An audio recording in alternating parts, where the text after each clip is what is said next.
From Mothman and Nessie to the spirit that haunts your home, welcome to Bob After Dark, a podcast about legends, lore, and the supernatural. So turn your lights down and your volume up and enjoy your trip to the shadows.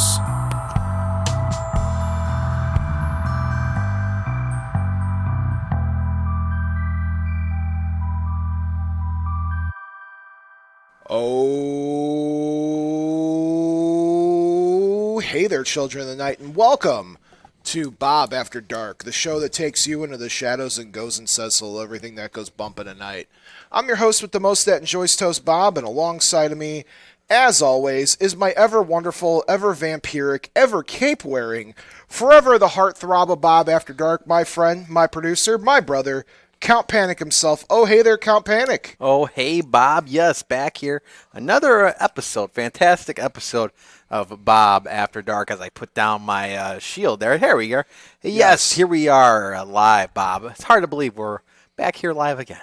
Yes, how have you been, Count Panic? And I'm going to have you talk to me for a couple minutes because I got to share this to the right channels. Yeah, make sure you share it to all the right channels. Yeah, so I'm going to let you talk for a minute. I know we're also doing a special Facebook Live tonight as well. Normally podcast, normally radio, normally Jet TV, but a special Facebook edition because of the guests we have here today. We wanted to feature them front and center on all the platforms here tonight. But yeah, we're in for another action-packed show, kind of a part two of a two-part series we're featuring here, and I'm sure we're going to get all into it. But, Bob, I can't complain. I had a great weekend.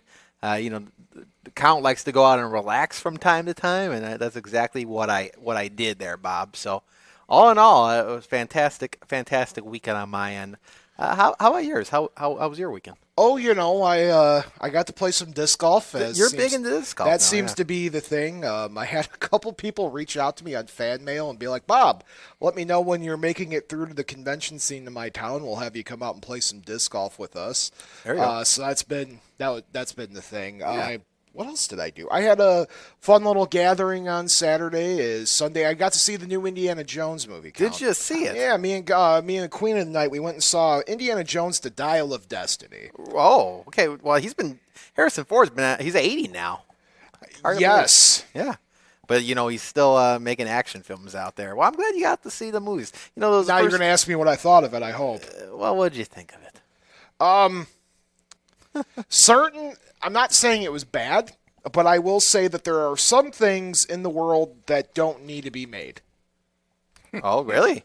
Yes. And this was one of them? Yes. Wow. How do I say this? It wasn't a bad movie by any means. It was good. I enjoyed it. It didn't wrap up, I don't think, on a correct way. Okay. I think it should have wrapped up nicely where it was left a little bit more ambiguous. I won't say any more than that. I would say if you were a fan of the franchise, it definitely screams Indiana Jones. So I'm a big fan of the movie franchise, so I enjoyed it enough. And yeah, and now here we are. Here we are, yes. If this is your first time ever watching or listening to Bob After Dark, we are your weekly podcast where we talk about legends, lore, supernatural things that go bumping at night, lights in the sky, and of course, Count Panic's favorite Harrison Ford film. Oh, man. How about Air Force One? Get off my plane. Get off my plane. That's a classic one, right? That's got to rank up pretty high there. I'll put that at number one for now, Bob. I'll put that at number one. Because it's easy to say Indiana Jones or Star Wars, but we'll go with Air Force One. That's a good answer. Good answer. Put it on the board. Now, we have we have a very special part 2 tonight. We do? Yes. Okay. I was waiting for you to take over there. I kind of said that. But yes, we do. A special 2-part episode, Bob. Yeah, who's with us tonight? Oh, man, you made me screw this up royally last time, Bob. I could get names down, but... Okay, so let's get it this time. I got the JR part right there. Yes. Yes. But I want to make sure I say this in the way I'm supposed to be saying this, too, because the way I would say it traditionally is Barajas, but it could be Barajas as well, I'll give you Barajas. What did I say last time? I think you were Barajas. Did I say Barajas? that? Barajas. I know. I'm going by what I got here. And, of course, thank you for being here once again, JR. And alongside him, from Veterans Views, the award-winning Veterans Views, Pat O'Donnell here. So, He's Pat, welcome back. Oh, thank you. He's been around. Good to be back. He's been around a lot lately on these airwaves. The morning shows, night shows, everywhere. So actually, let's start before we get to the whole thing. Let's get a quick reminder of who you are. Let's start with JR this time. Who are you? Background a little bit. Tell me about your military background. That's why we're here tonight. And just tell me one fun fact about yourself that maybe the world doesn't know. Fun fact. Good Lord, Bob. That's a lot to take in. All right, here we go. Hello out there, Bob After Dark peoples. My name is John R. Barajas Jr. That's right. That's how you say it. You want to try it? Want to try it with me? Barajas. Barajas. Yes. Try it. Barajas. All right, there you go. I kind of gave it a little flavor there. Yeah, I love it. Yeah. I love it. And I like spicy stuff. A little flavor. I was a Navy sailor for 11 years. I visited 42 different countries in my tenure. I made it to the rank of E5. Keep talking. I would like to keep talking right now. No, you're good. Just keep going. I had various jobs in the Navy, but my favorite was a aviation machinist mate, which I was a mechanic. Had fun doing that. Worked on 4 different aircraft. I was honorably discharged in 2013, and now I do Bob After Dark when he asks me. Yes, your check's in the mail. And one fun fact about me. Yeah, you just took over presidency of a certain organization. I was going to try something else, but yeah, okay. Yeah. I recently became the president of the Windy City Ghostbusters. Yeah, that's amazing. And you That's may now great. refer to me as El Presidente. El Yes. Presidente. El President. Thank you, sir. Thank you, sir. Now, for our fans at home for WJOB, this man needs no introduction. He's been on the airwaves half my lifespan. Runs probably the most important veteran-ran radio talk shows in the country. Man whose accolades, if he sat here and recited everything he was involved with in his entire background, my entire show would become the Pat Show. Do we have time for that? We don't. But, ladies and gentlemen, our second guest of the evening, and who are you? Pat O'Donnell, served Hello, with the Pat. 173rd Airborne Brigade in Vietnam, and I'm proud to say thank you to all the veterans out there, and keep an eye out because there's a lot of things happening supernatural and scientifically that might stir a lot of controversy in the future, especially some of the things that are happening in the world of science that pertains to spirits, ghosts, and abnormalities does. that happen. And we'll have more about that later on in the show. All right, Pat, a fun fact about yourself that maybe not everybody knows. A fun fact? A fun fact about myself. yourself. Well, a lot of people don't know that I used to be a professional fighter, Oh, no kidding, like a boxer. kickboxer. Oh, okay, well, that's I pretty used to own a chain of Yeah, I'm glad you got karate between us there, JR. Well, I'm just saying, Pat's like the Bob Costas of Hammond over here. Exactly, man. he knows that he's got everything. He's got everything, man. He's got data for days. So, folks, we're live here back on the Facebook universe because we're doing a salute to the troops this month, and we're talking about veteran ghost stories, things that might have happened in the military to you guys that you've experienced, things that you've heard, and then, along the et cetera. Pat, of course, just came out full swinging last time he was here, and then proceeded to tell us the entire paranormal backstory of the region, which a lot of people have wrote in about the Men in Black encounter, and they thought that was absolutely fantastic. So we're very, very excited to be on the rebuttal from that. And it's really hard to follow a really good episode, and I've had a lot of positive feedback. So it's cool to be on this here then for the second part. So Thank you. He came prepared with notes, everybody. Now I don't have a laptop. No. I'm old school.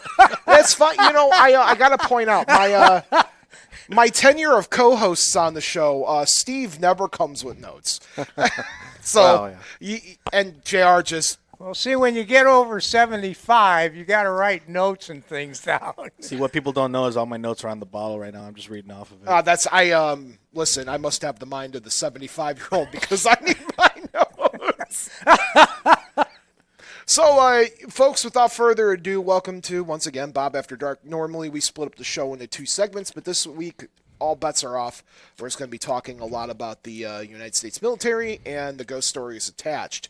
So, JR, and the last time we didn't get a chance to tell your other story because Pat just came in with the file cabinet knowledge, which was absolutely brilliant, and you're like, I didn't get to tell my second part. I did not say so it that's like that. why. No, I it was did not say it. exactly. He's saying it. He told me the exact same way. He's like, "Well, I didn't get to tell my second story," and I'm like, "Would you like to come back on the show?" Yeah, I'd like to come back on the show, please. You know, Bob, because it's your show, I'm going to let you tell it like it is. All right, so JR had a really cool story for us the last time we talked about the USS Arizona. USS Arizona, a now decommissioned former active ship. Yes. Well, yeah, the USS Arizona is the one that sunk. It's the oh, good Lord, I'm blanking. Oh, great job, everybody. The USS Missouri, yes, is the one that's decommissioned. That's the battleship. Yes, and you had a ghostly encounter on there. Wrap it up in a really tight bow. If you had to just for the folk that might be tuning in now that missed last time. Basically, I was a non-believer, and I had an experience that made me think twice when I would have to say an apparition of a former sailor had touched me on my shoulder, and that gave me a spook.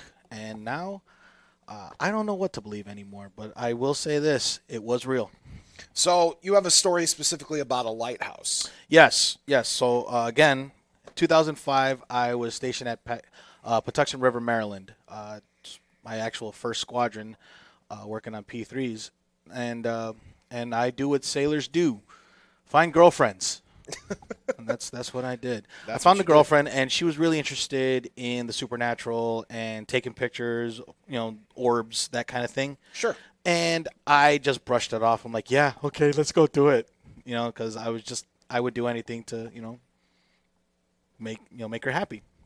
So she said, let's go to Point Lookout Lighthouse. What is Point Lookout? Now, Point Lookout, which I did my research on this, Point Lookout Lighthouse was a lighthouse used during the Civil War. Okay. Where's it located? It is if it's actually in Scotland, Maryland. Okay. All right, Scotland, Maryland, but it's at the very tip of Maryland. It's actually a peninsula part. If you look it up on Google Maps, you'll see like, hey, there it is. So it was far enough away from the Civil War, but close enough to be in the action.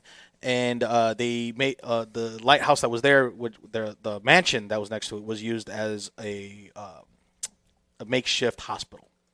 Okay, so Union soldiers were there treated, and Confederate soldiers who were caught were also treated, but not as well. So that's where we start to get the stories in the mansion and in the lighthouse. The stories go, they would start hearing voices of people past talking about, time to amputate the leg, or he's shot, we need to amputate the arm, that kind of thing. And they were getting all kinds of reports on that. So after doing the research, I'm like, yeah, whatever. Let's go. Sure. So we get in the car and we start driving down to the most southern point of Maryland to go to this lighthouse. Now, we get there, and right off the bat, it is eerie because we went at night. It's about midnight. The park's already closed. Oh. So we snuck in. Oh, of course, as one does. As one does. So we sneak in. I lift the gate, and she drives on through. And, of course, she keeps driving. Makes me walk all the way to the lighthouse. That was fun. Yeah. So we come across the lighthouse. Now, again, this is 2005. Cell phones barely had cameras. And if they did, I don't even know One what. megapixel? 1 megapixel. 1 megapixel, two if you yeah. were, two if you were really lucky, lucky. yeah. Okay. So she starts taking photos of the lighthouse. Okay. So she's taking photos. She's like, oh, look at this orb. Oh, look at this orb. And again, I am just whatever. Sure. Whatever. Now, we start looking around. We're going in the lighthouse. I had no idea we were actually going to go into the lighthouse. She's done this before. Folks, let me preface real quick. Let me just put a pin in it. Absolutely. I tell all my young Ghoul Scouts out there that are young paranormal investigators, PSAs, spooky PSAs, don't be breaking and entering during your investigations. JR is just telling us the story. Yes. Don't be like JR. Always get permission before an investigation, or make sure you're on public land. Continue. Yes. All right. Well, apparently she had done this before, and she knew exactly how to get into the lighthouse and into the mansion. So, first stop is the lighthouse. So, we get into the lighthouse. There's 4 of us. It's myself, my girlfriend, her best friend, and her best friend's boyfriend. So, we're all there. I can't remember names, so don't ask me to. So what was the names? I can't. You asked me. You told me to. Sorry, go on. Bob, Bobarina, and Bobo. That's good enough. That's good enough. Don't encourage him, Pat. Jeez. All right, we're trying to get serious though. It's a little spooky. Okay, so we go into the lighthouse, and it is very spooky. Right. As it would be because it's not really kept. There's cobwebs. There's busted doors. There's all this. The stairs to the top. They're missing stairs, and I'm telling her, stop, come back here, come back. You know, this isn't safe. What are you doing? She's like, I've done this before. So she starts climbing up and climbing up. As she's doing this, I'm worried about her. But then again, I get this weird chill in my back. I'm like, what was that? What's going on? I brush it off. Mm-hmm. So I finally convinced her to come back down, and she's like, okay, let's go into the mansion. Yes. Okay, fine, let's go into the mansion. Let's go to the mansion. So we go into the mansion. She sneaks in again. Now, again, this is a national park. Yes. And she snuck in to the mansion. There's federal officers there.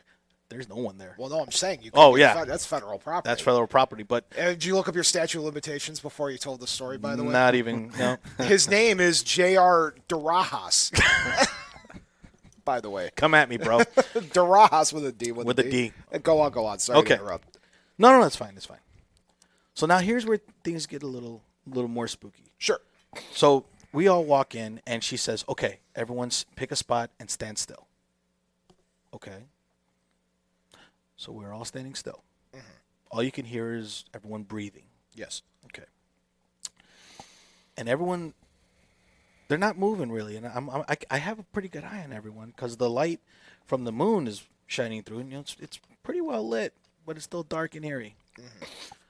Now we start hearing the floors up above creak.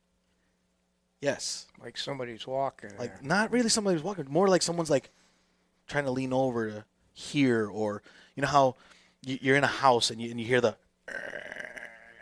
That's exactly what. And it wasn't just like a quick one. It was a long one. Sure. So now I'm in this mode where I'm like, I'm going to start praying that no one comes out of a closet and kills me. Uh-huh. So I am literally praying to myself. I am praying to God, and saying, Lord, please watch out for me and these idiots that decided to break into a mansion. And I am praying. I am profusely praying in my head, and I'm repeating the same things over and over and over and over and over and over and over again until I hear someone say something really creepy. And it was, who are you? But they didn't say, oh, who are you? It was, who are you? Like a whisper. Mm. Now, I look over at the three other people there, and again, they weren't in front of me like this close, but the voice was right behind me. There was no one behind me. Yes. So now I'm really praying. And I'm telling them, okay, I think it's time to go. And she's telling me, shut up, and don't move. I'm like, okay. As fine. if this was Jurassic Park and should ghosts act like T-Rexes. I guess. I have no idea. Yeah. So I didn't tell her that I heard someone speak. I thought I was just imagining things because now I'm spooking myself. So I tell her, can we please go? I ask her, can we please go? I really don't feel comfortable. Can we please go? And she is so strong-willed that she's saying, no, just a little bit longer, Then I hear a scream. Oh. It is her friend, okay? Mm-hmm. But now, mind you, if we're separated, so she's not near her boyfriend, she's not near my friend, she's over by herself. She screams a blood-curdling scream. She goes, who touched me? Who touched me? And she is now freaking out. So now my girlfriend grabs her, and we start bolting out of the mansion. Okay. Mm-hmm. Now we're outside, and I'm like, okay. Come back to center. Calm down. So my girlfriend hands me her phone. She says, hey, start taking pictures for me. I'm going to take care of my friend. Sure. So I'm just taking pictures. 1 megapixel. 1 megapixel at a time. Yep. Okay. 1 megapixel at a time. So I'm taking pictures, and then she starts looking at them after she calmed down her friend. And she's going through them, and she's like, oh, that's interesting. Oh, that's a cool orb. Then she stops, and she sees something in the picture. And we can't zoom in these phones because these are flip phones. Yeah. You can't zoom in it. But she saw something. She saw something very distinct. So she's looking at it. She goes, honey, what does that look like to you? And she shows me the phone. I said, I don't know. What does it look like to you? She said, I don't know. So she shows it to she goes, that looks like a face. Oh. It looked like a face through the window. Spooky. So we go home. Yes. And we put it on the computer, and we blow it up. And it looked like a face. I bet you she still has this photo because she would not shut up about it forever. Yep. She would always bring it up. I would never, ever, ever, ever want to go back to that place at that time at night to do it again because I was genuinely freaked out. I didn't believe in ghosts at that point. Not like I did, Arizona, USS Arizona. I was more of, am I going to get possessed by a demon? That kind, like the religious aspect of it. Sure. So, come to find out, again, doing the research, it was just, there were a lot of other people that report the same thing. But what they never got was the picture of the face. And what it is, it's this nurse that is stuck in the mansion. She wears a white shirt and a blue, not a gown, but what Scrubs. Not a scrubs, but it's a dress. Not a dress, but it's like this. The question I would ask is, why are these ghosts stuck here? Well, depends on what theory you're going at, but I don't want to interrupt you. I'll answer that here in a moment. This lady is one of the nurses that died in the mansion. Sure. But she is stuck there, and she is constantly. Her job was to take care of the wounded. So that's the voice that everyone reports hearing. We're gonna have to amputate. Get me gauze. Ooh. That kind of thing. Those are the phrases that they constantly hear. So my girlfriend at the time, my girlfriend at the time, she is, she believes that that's who was in the window. She was looking through the window trying to see. Is that who you think spoke to you? Or do you think that was something different? I don't know because it didn't sound like a man. It didn't sound like a woman. Disembodied. Yeah. Yeah.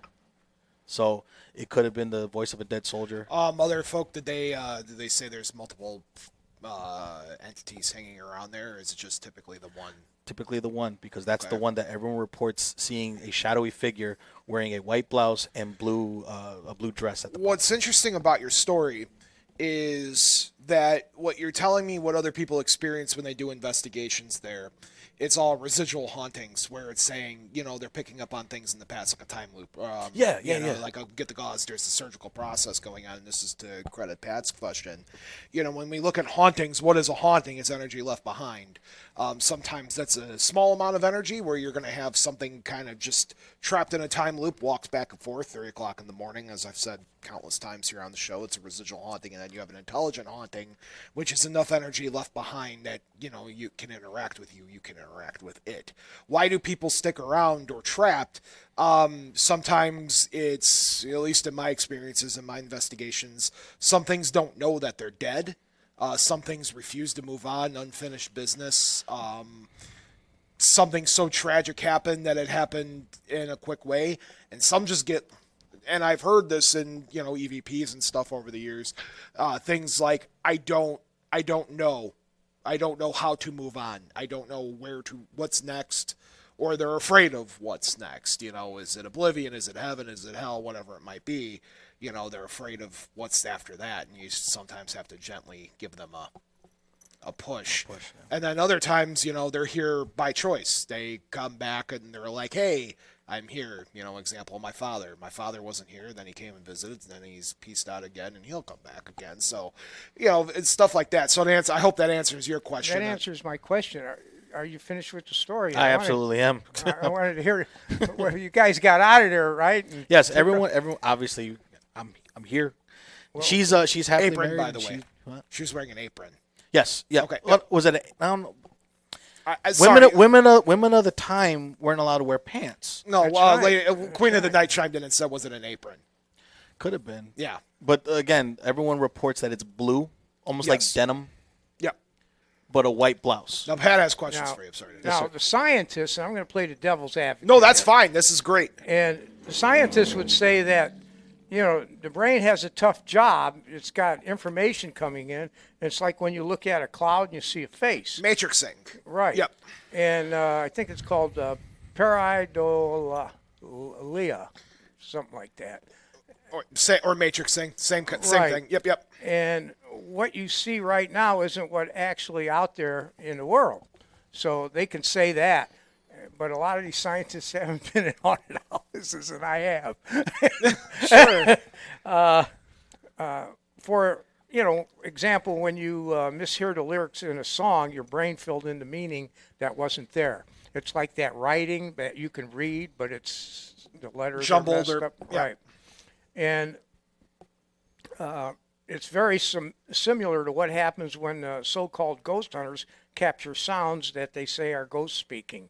They call this electronic voice phenomena, which you mentioned earlier, EVP. The recording is probably just random noise, is what a scientist would say. If you listen to it without knowing what was supposedly said, you probably won't hear words. But when you know what the words are supposed to be, you might now find that you can discern them easily. So that's what a scientist would say. Yep. Now, you got low frequency sounds. You've got also, when you go in these old houses and everything, you might have mold in there, and the mold spores are floating in the air. And if you inhale them, you might have a tendency to start hallucinating. Yep. So there's a whole variety of different things, and I wrote down some of the things that can happen. I love it. Carbon monoxide, just breathing in a mold could lead us to see, hear, and feel things that aren't really there, but so can breathing too much carbon monoxide. That's why we got carbon monoxide detectors. So a lot of things can cause that. Even the power suggestion suggests that we are more likely to believe in a paranormal experience if someone else who was there can back up our beliefs. So while we might be able to convince ourselves that we are somehow mistaken about what we see or hear, we tend to put more stock into someone else's eyewitness account. It also backs up our suspicions, so our belief in ghosts can be catching. But I know one thing. If you really want to know if there's a ghost running around, get a dog. Yeah. Or a cat. Or a cat. 100%. Because I'll tell you what, a dog or a cat will tell you if there's a ghost around there. They all have the 1,000-yard stare, or they'll refuse to go to a certain spot. 100%. And, of course, I wrote something down, dog facts, and dogs can hear twice as many frequencies as humans. There are overwhelming evidence that dogs can hear, see, and smell things that we cannot. So the next time you see your pup acting oddly, it could be that he has in fact seen a ghost. So and the question arises, why are these things here, which you already kind of answered? It could be because they don't know they're dead, or they are here because they haven't finished a purpose that they thought they would finish. Yep. on the earth. And you got full-bodied apparitions, shadow people, objects moving on their own, and even the bizarre gremlin-like hooded spirit captured by ghost hunters at the Eastern State Penitentiary, and you probably know all about that one. Yep. And I watched that video, and you can see this black thing down the aisle there. It moves across. So how do you explain this? And I start my hair starts standing up on edge when I think about some of this stuff. A long time ago in Hammond, Indiana, there was a place called the Crystal Hotel. Did I mention that last time? Yeah, that was a great story. And that place gave you the creeps. It was like creepy. And you could see things in there that you shouldn't see and shouldn't exist. I don't know how scientists would explain that. That's so my question to you, because you brought up the concept of breathing in mold and spores and causing a hallucination. Right. So my question on that, and keep in mind, folks, when it comes to my level of belief with evidence is key, right?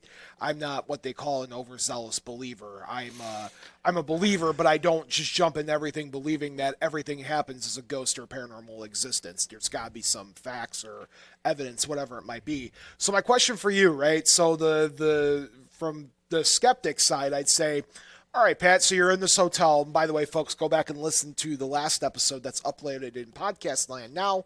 Wherever you listen to podcasts at Bob After Dark, you guys could go see part 1 of our veteran conversation here.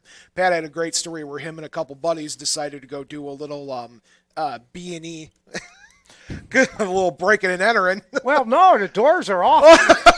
So they didn't break. They He just didn't break, entered. he just did the entering. We just did the entering part. So- We didn't break in. He went to this older hotel and they all had an experience. So my question for you then is, if you guys are all breathing in the mold, right? Let's say there's mold or asbestos, whatever it might be. It wouldn't explain what happened. No, that's what I'm getting at.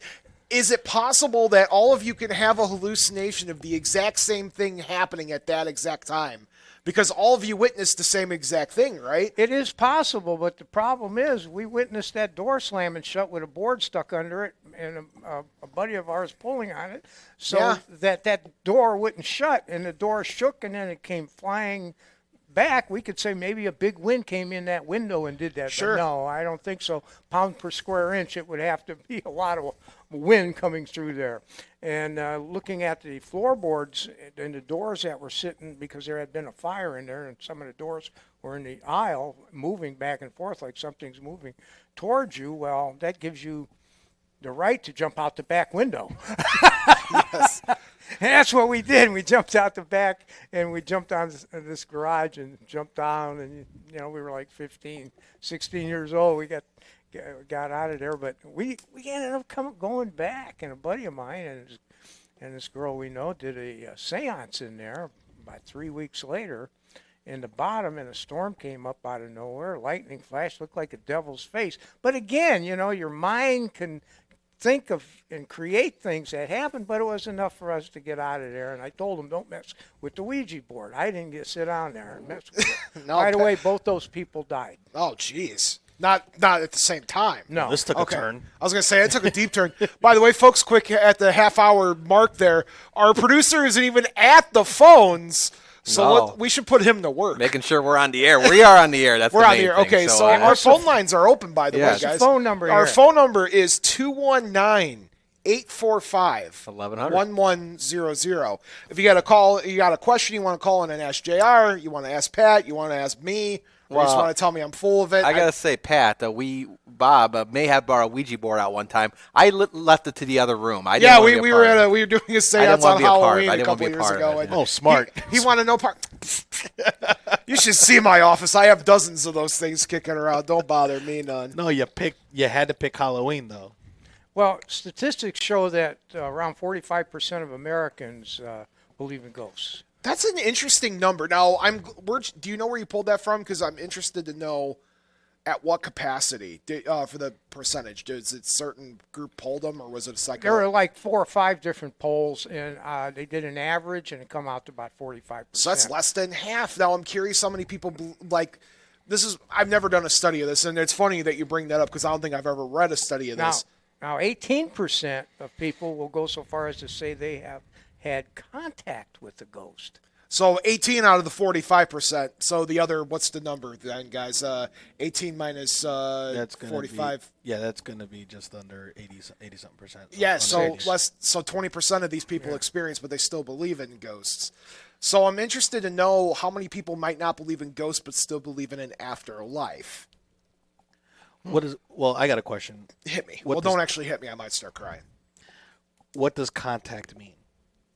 Like physical contact, talking, Or getting tapped on the shoulder. Getting tapped on the shoulder, because like I'm saying, like being talked to versus being touched, completely different. Well, I think contact is where they actually interact somehow, like touching or something like that. But there's an interesting thing that has happened in the science community in the last couple years. And this may have something to do with what's going on when we talk about ghosts and spirits. For years, we've talked about parallel dimensions, Yes, parallel universes. And scientists now realize that that can be pretty well to the truth, you know. We've got something on that, and I'll tell you what it is, the parallel universe theory, and it's been gaining traction.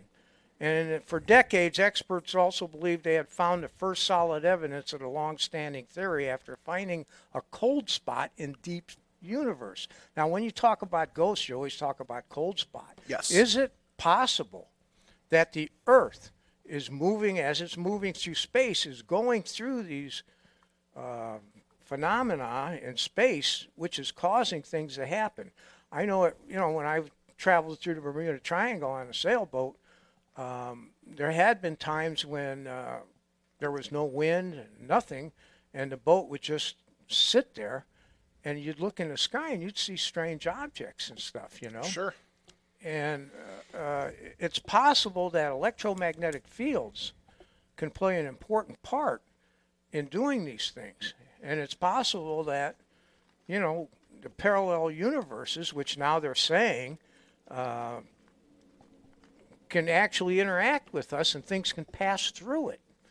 So if that's true, we got to be very careful what we do in science, because we could open up a gate that we don't want to open up. Didn't BP already do that? That was good. Dark Lord Cthulhu. Yes, I've seen that episode too. And now in space, that cold spot was first discovered in 2015 and is about 1.8 billion light years wide area where there are estimated 10,000 galaxies missing. That's a lot missing. That is galaxies a lot. Yes. missing. That's a lot of galaxies the mysterious missing. area I can't even fathom contains that. That's a lot missing, man. it contains 20% less matter than it should, according to the standard model, which left scientists baffled. So, every time we look into something, we have more things to look into. And, when you talk about ghosts, spirits, UFOs, apparitions, things like that, there can be something going on that we haven't yet discovered. And it could have anything to do with parallel universes. Let's face it, we already measured the electro force that comes out of a body at the time of death. You probably read about that. Sure, yeah. And if that's true, then that's probably what they call our spirit, where some scientists believe that, once you're dead, the electrical force in your body just becomes part of nature. It gets scattered out over nature. But either way, it's not absolutely proven either way. However, if you look at religious entities, there's a lot to be said about that the belief in the human brain may be working in conjunction with other human brains across the entire planet, like in prayer and things like that.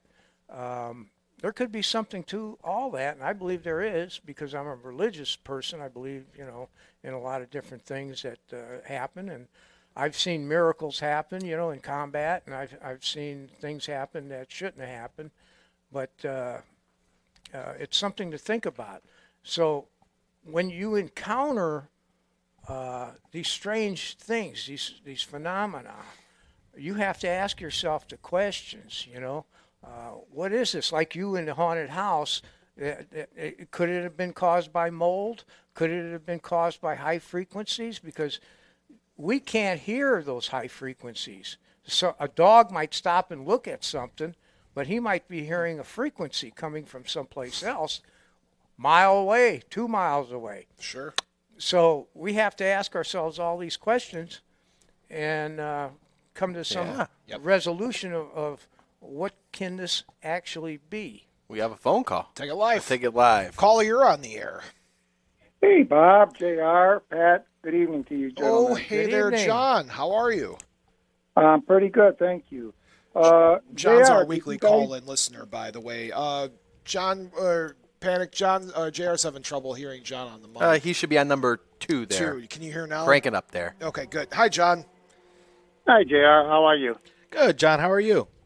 Good, thank you. On your experience with that mansion, did you guys ever come to any conclusion on what you have experienced there, or any reasoning behind it, or any follow-up with anybody after the fact of what happened there? So my girlfriend at the time, she was all the rage about it, because now we've made contact. Now she has evidence. Now she has a photo. And she is going on and on and on about everyone. Anyone that would listen. Now, I don't think that we actually had a conclusion to it, because she would blow it up in different angles, and she would just try and clean up the picture, and she tried to get the best possible face. I chalked it up to what would you call it? I chalked it up to just it was an experience that we all had, and I hope it never happens to me again. Yeah, I mean, you stopped when you told that story. I could almost feel the vibes you're feeling, and when you said you were praying and stuff like that. So very interesting. And Pat, what is your theory on the Bermuda Triangle? I don't know. I haven't been following it. I don't know if things are just still disappearing. Well, it's possible. The current runs from the south to the north in the Atlantic, and currents create electricity actually as they move around the Earth. It's like a electrical heartbeat, like the vagal nerve system in your body. And I think that someplace as we move through space, that the electromagnetic forces of the Earth mix with another force that causes an anomaly to occur. And this possibly can open up a hole to another dimension. I mean, we've talked about UFOs the last time I was on here, and we've talked about all these things. And people have said they've watched UFOs look like a hole opening up and them going right through it and disappearing. Yeah. They may have figured out, people that are 1,000, 2,000 years more advanced than us, or even a couple hundred years more advanced than we are, a way to move through time and space using wormholes or whatever else is out there that they've developed that we have no knowledge of at this time. So the Bermuda Triangle is, they talk about that, but the Bermuda Triangle isn't the only triangle on the planet. No, we have one right here in Lake Michigan, That's too. exactly right. And, of course, we have to be well aware that there are forces at work. We're like living on a giant generator. As the Earth turns, and if you remember correctly, they were going to try something where they shoot a rocket in outer space and they hang this big cable down with this ball, and as the satellite moves around, it would generate electricity from this ball because of the Earth's rotation. And I don't know if they did that, but it's interesting to note that, the Earth in itself is a giant electromagnetic field. You've got the Van Allen radiation belt, you got the north and south poles. You ever look at the aurora borealis? Well, that's all those photons hitting, and you have. And, of course, in the old days, the Indians had legends about that and what it was. And in particular times of the year when the sun shoots solar flares, you have more of this radiation coming to the Earth, and in southern areas you can actually see this. Well, it could be that at certain times on this planet there is a gate that opens. Basically, you can call it a gate between what is called the alternative dimension, which scientists now believe might exist, an alternative dimension, an alternative universe that is being passed through and creates these anomalies where things just disappear. You never see them if they go in there. And if you read some of the accounts about some of these guys that flew through the Bermuda Triangle, one guy made it, a 3-hour flight, made it in an hour to his destination when he hit this tunnel in the sky, and they've showed that on television and interviewed him. So there's a lot of interesting things that happen. Well, you sure have a lot of knowledge about that, and I was not aware of the one in Michigan. And so, as of today, is our government, per se, still investigating what happens there, or is it kind of, You've heard of particle charges. Well, our government, believe it or not, and a lot of governments across the world are developing ways to actually open up that hole. Mm-hmm. And I don't think that's a wise idea because you don't know what's going on. And they are using charged particle accelerators to do this. Sure. And whatever becomes of this new phenomenon that they're trying to do, all we can do is wait and see. Maybe they've already done it. John, as always, we appreciate you calling in. Okay, very, very interesting, guys, and appreciate you coming on and sharing your stories. Thank you. Of course, we'll talk to you next week, John, as always. Okay, Bob. Thank you. We have another caller on the line. We do. We have you another take caller. it live. Caller, Take it who are live. you? Where are you calling from? That's Des from Detroit. Hi, Des from Detroit. How's it going? Good. I just wanted to call and thank those fine gentlemen for their service. And I was wondering if you guys had heard stories or if you had your own stories about, like, gremlins. Well, yes, in the military, and you know about those. Yeah, we call them engine gremlins. Engine gremlins? Engine gremlins. But they're not real gremlins. We call them engine gremlins because if our planes don't run, they break. So we constantly have to keep them running. So if something went down, we would blame the engine gremlins. But actual gremlins, can't say I've met one. Pat? No, don't ask me. Well, I've never seen a gremlin, except for some of the places I've been to. Some people look like gremlins to me, but I'd behave. but that story originated, I believe, in World War II. Yes. And the pilots would say that some bolt would come loose or something, and they'd say a gremlin must have been on the wing. I don't think they've actually seen gremlins. What they did see is strange phenomena flying alongside them. That is documented in a lot of Navy and Air Force documentation from these flyers. But a lot of them were frowned upon, so word got around that if you see anything, don't talk, don't say anything about it, because they'll think you're crazy and you might lose your pilot's license, or they might not let you fly anymore. I hope that answered your question. Des, you got anything else for us? Yeah, so actually, I kind of sent you a whole story that I had heard a while ago, and it was like a legit military story about gremlins and a plane. And the other thing is that Charles Lindbergh, he wrote a book about flying across the Atlantic. Yes. Around the world. He actually, in his book, he actually wrote a whole part about he saw gremlins and they were like in his control panel. And yeah, it's in his book that he actually published, and everybody was like, that's kind of a weird thing for him to add in there. Let me read you guys this encounter Des sent in real fast, since we got Des on the phone here. Years prior, in the summer of 1939, an earlier encounter was reported, this time in the Pacific. According to the account, a transport plane took off from the air base in San Diego in the middle of the afternoon and headed toward Hawaii. Back to Hawaii, always with Hawaii. Always with Hawaii, baby. On board were 13 Marines, some of whom were the crew of plane and others were passengers. It was a transport, after all. About halfway through the flight, while still over the vast expanse over the blue Pacific, the transport issued a distress signal. After that, the signal stopped, as did all the forms of communication.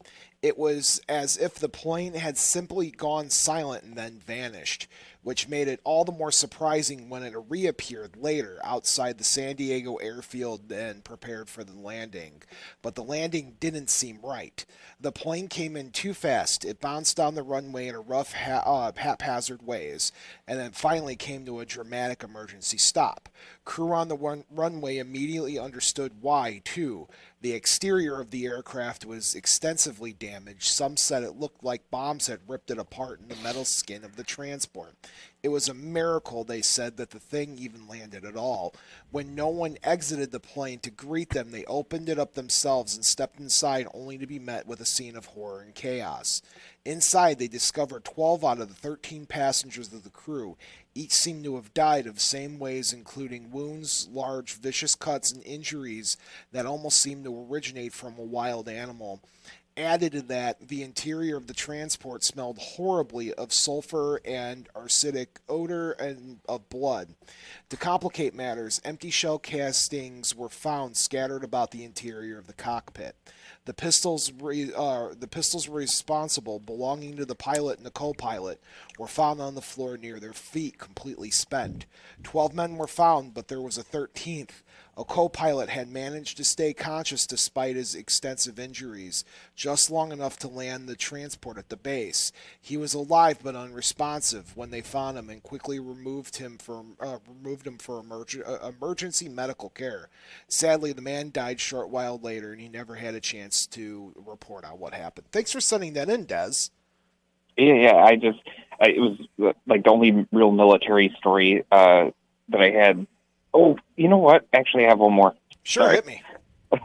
So I've done a lot of volunteering over at historic Fort Wayne in Detroit, and it was an active military base all the way up until Vietnam. I believe all the vehicles in World War II were sent through there because it was, in Detroit. But I was cutting the grass one day, and I swear I saw a guy walk out of the tunnels, like an old, like kind of Civil War looking. I thought it was one of the reenactors, and it looked like he looked at me and then like did an about face and ran back into the tunnel. So I texted some of the people that like they do reenactments and stuff there, and they were like, "No, we're not even. We don't have anything doing. We're not doing anything today. So like, I have no idea what you saw or who that was." And that just kind of freaked me out.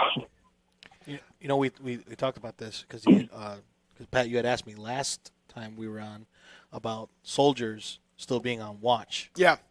So that sounds what that would be like, the soldier in uniform walking out. And you said he did an about face, and he probably did it smartly, meaning it looked sharp still. And then ran. Yep. So similar circumstances then. Yeah. Thanks for calling in, Des. We really appreciate listening all the way from Detroit. Let me make a Have a great comment. night, guys. Oh, Pat, you got it. Yep. Yeah, on what he just said. You think about that. Could it be, and as we know, when we stand outside and look at some of those stars don't exist. No, they're lot long of them gone, don't. yeah. But yet we're seeing the light from them. And because it takes so long for the light, could it be that some anomaly occurs, like I mentioned earlier, that creates, and you heard of Kirlian photography. A Kirlian photographer can take a picture of your aura, of your body. It's like a fingerprint. And that's what they're using now on satellites. Maybe I shouldn't say this, but they can detect a human being on the planet if they're looking to kill them, and design a bullet that can actually go around corners and hit this guy. Oh, It's thanks. like a rocket. Thanks for telling me that, Pat. I appreciate you keeping me up at night with that. But it's called Kirlian photography. It takes a picture of the aura of your body. So we have auras. We're made out of electromagnetic, bioelectric energy. So basically, when we see a ghost or something like that, it could be that it's like a film where you are watching the film. Yeah. It's not really occurring now, but it occurred, years and years and years ago. And somehow the electromagnetic field that captures this energy is reproducing it. Well, that's a good, interesting theory. Des, we still got you on the phone? No, we lost. Oh, okay. But last time, Pat, and I know a couple of people were asking about this too. You kind of left them on a cliffhanger about you were not with us on Present Earth for a little bit there, right? Did you pass away and come back? Near-death experience. Like a near-death experience? Yeah, I was like clinically dead for 8 minutes, and luckily I fell dead in the hospital. Otherwise, I would have been dead or a doornail. But it wasn't like passing out, and I passed out before, a week before that. It was much different. I remember thinking, oh, no, this is it. And then I went into, like, this area, and it was real dark. And then I went into another area that was darker. And then these things, they look like out of Star Trek where you beam you up and stuff, like electrical things around me. And it was almost like I was at a subway station waiting for something, but I knew I wasn't, And I woke up, I'm looking up at the doctor, and the doctor's looking down, and he says, we were getting ready to call you. And I said, well, I don't have my phone on me. I mean, I at the time, I didn't. He was asking me questions, who I am, do you know where you're at, and all this. And, at first, I couldn't answer the questions, but after that, I realized after the blood started circulating through the brain again and everything, and I told the doctor about it, and he says, well, that was probably from the electrical shocks we were giving you. And at the time, my wife was out in the hall freaking out, and there were 12 people in that room. There was all kind of doctors, nurses, and the chaplain. And when I woke up and came out of it, I knew something was seriously wrong there because the chaplain was in the room. A story very similar to my mom's. I don't think she'll mind me saying this. My mom was pronounced dead twice. In her first NDE, she sat up in bed, and she's like, man, they just leave the door open in this hospital, in the operating room. And she's like, man, why? Oh, God, wait a second, I'm not here. And long story short, my mom, she came to, and they were like, Marie, you're dead. She's like, oh, I'm not now. I will say this. When I was clinically dead, it's like nothing here mattered. Nothing mattered here at all. It was like, hey, relax, forget about all this. You didn't remember nothing about anything because your brain's not working anymore. There's no oxygen going to it. So basically, you rest in peace. So it was like you were waiting in a subway station, basically. Yeah, kind of like that, you know. And interesting. It was these things that were around me. The doctor couldn't explain that. He said, "Well, we were giving you electrical shocks. Maybe that's what it was." I said, "Doc, you ever been dead before?" He said, "No." I said, "How do you know?" He said, "Well, you got a point there." That's good. I'm sorry. That was good. I mean, it makes sense. Yeah. That's a good question. What does the doctor know? Yeah. That's Doctors have that. How do you know?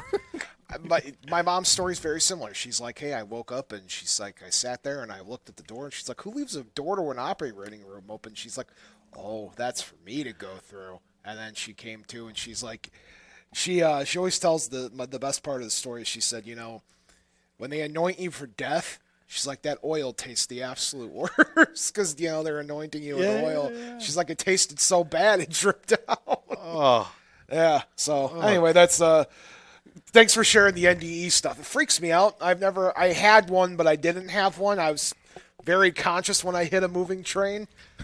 I'm not joking. I hit a moving train. I just got lucky and hit the wheel and bounced back, but that's it. So thanks for sharing that. I know, super personal story. I know not a ton of people are comfortable sharing their near-death experience, but here's Pat just being like, oh, yeah, here. You ever sit down and think about writing a biography, sir, or paying somebody to do write the biography, or you do an autobiography? Yes. I'd read the heck out of it, just to be completely frank with you. I'd do the audiobook for you.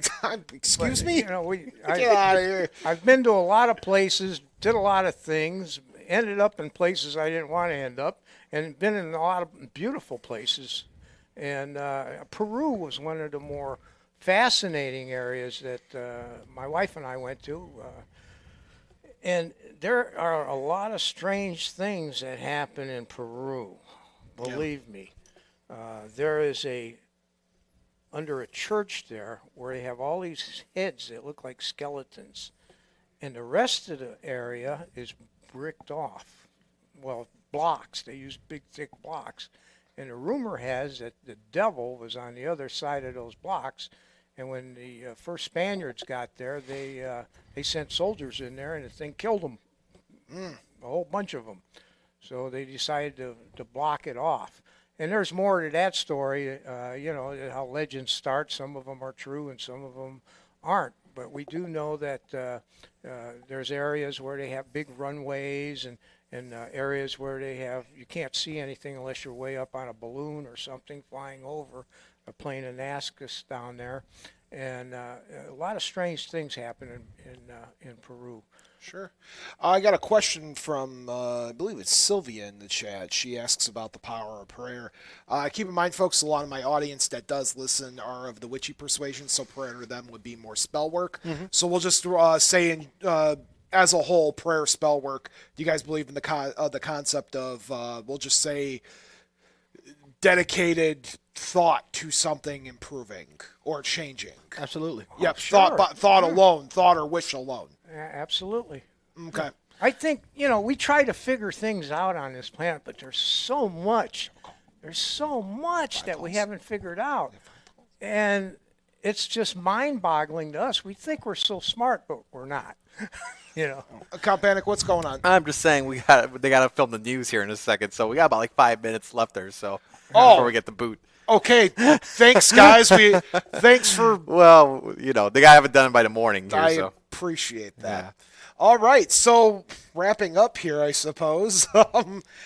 Pat, before we do anything, have you made it public yet about your news on Friday? Yes. Okay, so we could say it here. Folks, this is a very special episode of Bob After Dark, and we're glad we got Pat on here.